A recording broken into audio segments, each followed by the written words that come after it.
श्री कृष्ण जन्माष्टमी के दिन गौ माता को खिला दे ये एक चीज, दरिद्रता समाप्त हो जाएगी। नमस्कार, आपका स्वागत है। दोस्तों, हर साल भाद्रपद माह के कृष्ण पक्ष की अष्टमी पर कृष्ण जन्माष्टमी मनाई जाती है। द्वापर युग में इसी दिन भगवान श्री कृष्ण का जन्म हुआ था। श्रीमद् भागवत पुराण के अनुसार श्री कृष्ण का जन्म अष्टमी तिथि, रोहिणी नक्षत्र, वृषभ राशि और बुधवार के दिन हुआ था। इस वर्ष भाद्रपद कृष्ण जन्माष्टमी की तिथि की शुरुआत 26 अगस्त को दोपहर 3:55 को होगी और अष्टमी की समाप्ति 27 अगस्त शाम 3:38 को होगी। इस दौरान श्री कृष्ण का जन्मोत्सव मनाया जाएगा। श्री कृष्ण पूजा का शुभ मुहूर्त 26 अगस्त को रात्रि 12 से लेकर देर रात 12:44 तक रहेगा।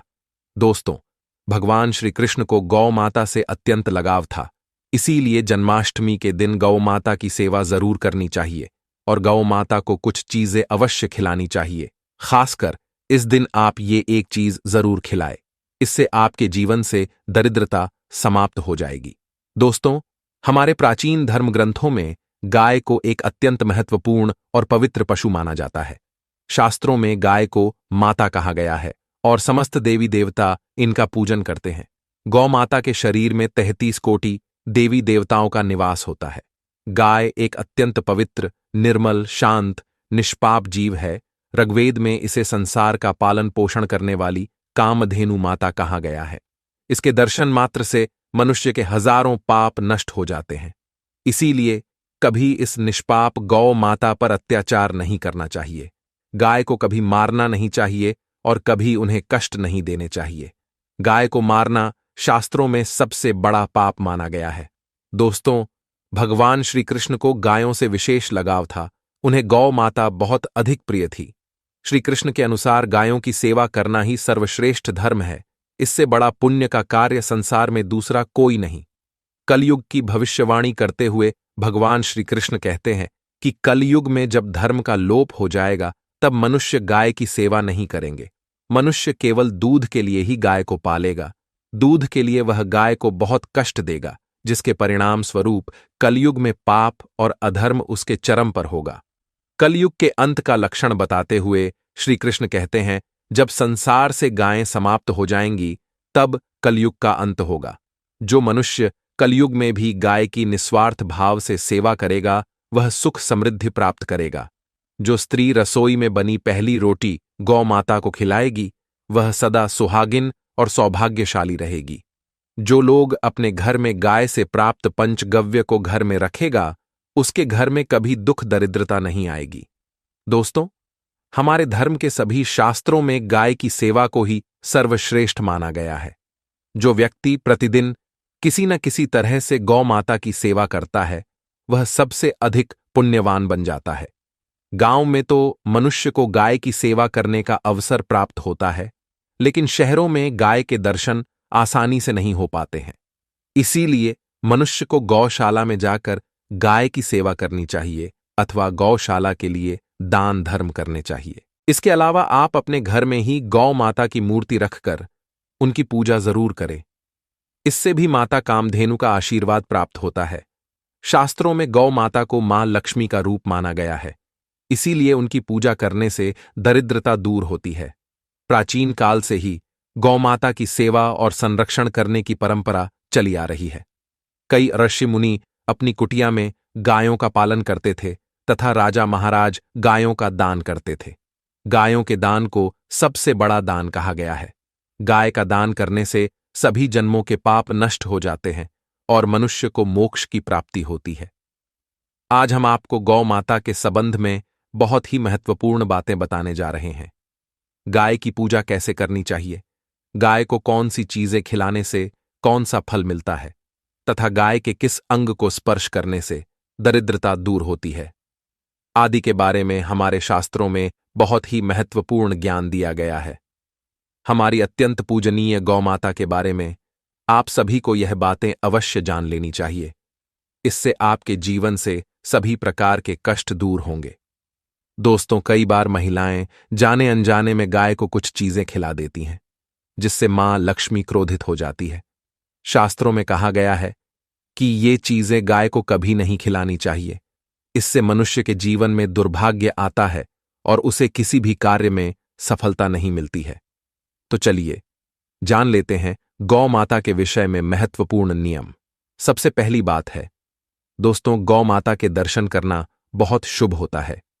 शास्त्र कहते हैं रोज सुबह गाय के दर्शन होने से पुण्य की प्राप्ति होती है और सुबह गोबर के दर्शन होने से लक्ष्मी की प्राप्ति होती है।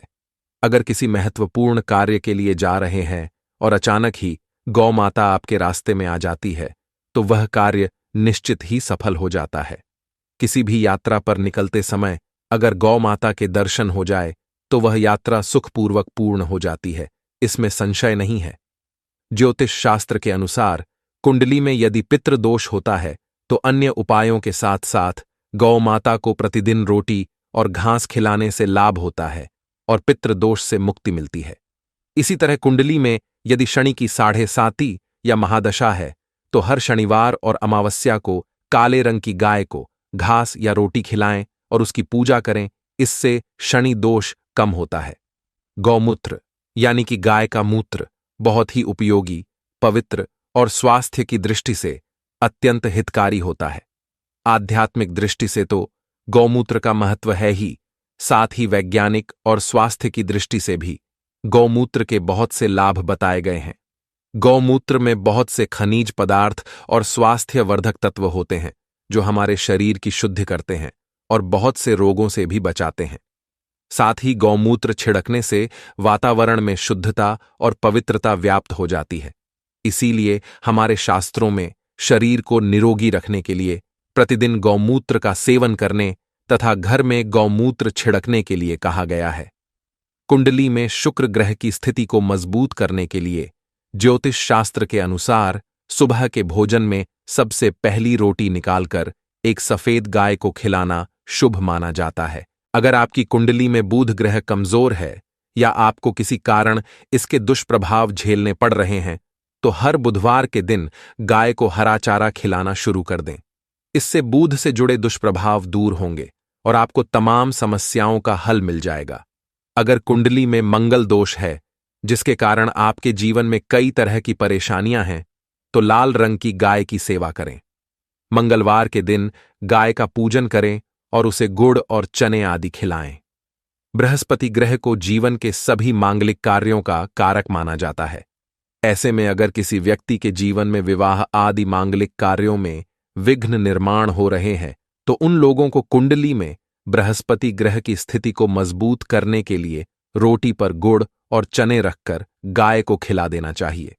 इससे आपको शुभ परिणाम प्राप्त होते हैं। अगर घर में अशांति है, लड़ाई झगड़े होते रहते हैं तो घर में सुख शांति बनाए रखने के लिए घर के अंदर गाय के गोबर से बने उपले को जलाना चाहिए और उसका धुआं संपूर्ण घर में फैलाना चाहिए।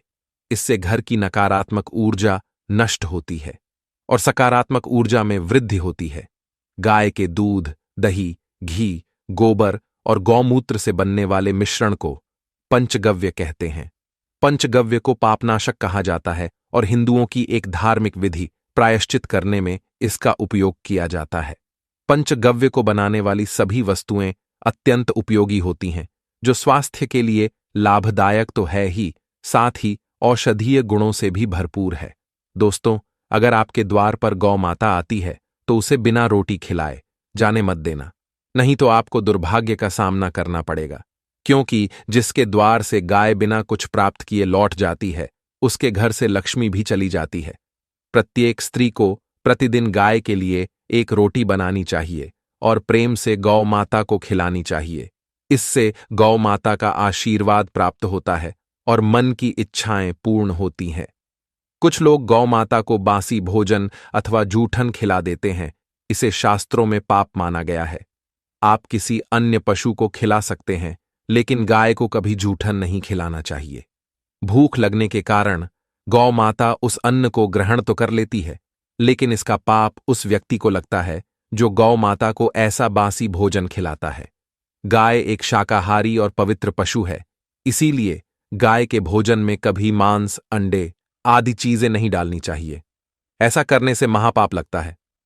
यदि आपकी कुंडली में चंद्र दोष है और जिसके कारण लगातार परेशानी उठानी पड़ रही है, तो आप ये एक उपाय जरूर करें। आप रोटी पर सफेद मक्खन, नमक और घी लगाकर गौ माता को खिला दें। यदि शनि दोष है तो आटे में थोड़े काले तिल मिलाकर रोटी बनाकर गौ माता को खिला दे। इससे शनि दोष समाप्त होता है। मंगल दोष को दूर करने के लिए रोटी पर हल्दी लगाकर गाय को खिलाना चाहिए। अगर घर में धन की समस्या है तो गुरुवार के दिन गाय को केले का फल खिलाना चाहिए। इससे दरिद्रता दूर होती है। दोस्तों, गौ माता के पीठ पर एक उभरा हुआ कूबड़ होता है। उस कूबड़ में सूर्य केतु नाड़ी होती है। जब भी आपके द्वार पर गौ माता पधारे, आप इस कूबड़ को एक बार जरूर स्पर्श करें। इससे आपके जीवन से सभी दुखों का अंत होगा और धन संपत्ति की प्राप्ति होगी। शास्त्रों में कहा गया है, जो मनुष्य तन मन धन से गौ माता की सेवा करता है, वह मृत्यु के बाद वैतरणी नदी को गौ माता की पूंछ पकड़कर पार कर लेता है। उस व्यक्ति की अकाल मृत्यु नहीं होती है और उसे मोक्ष की प्राप्ति होती है। जिस व्यक्ति के भाग्य की रेखा सोई हुई है, अगर वह व्यक्ति अपनी हथेली पर गुड़ रखकर गौ माता की जीभ से चटाता है, तो उसकी सोई हुई भाग्य रेखा खुल जाती है और उसका दुर्भाग्य सौभाग्य में परिवर्तित हो जाता है। तो दोस्तों, इस प्रकार से आप सभी गौ माता की सेवा जरूर करें। उम्मीद है आपको यह जानकारी अच्छी लगी होगी। वीडियो को लाइक जरूर करें और कमेंट में जय गौ माता और जय श्री कृष्ण जरूर लिखें। साथ ही चैनल को सब्सक्राइब करें। आप सभी का धन्यवाद।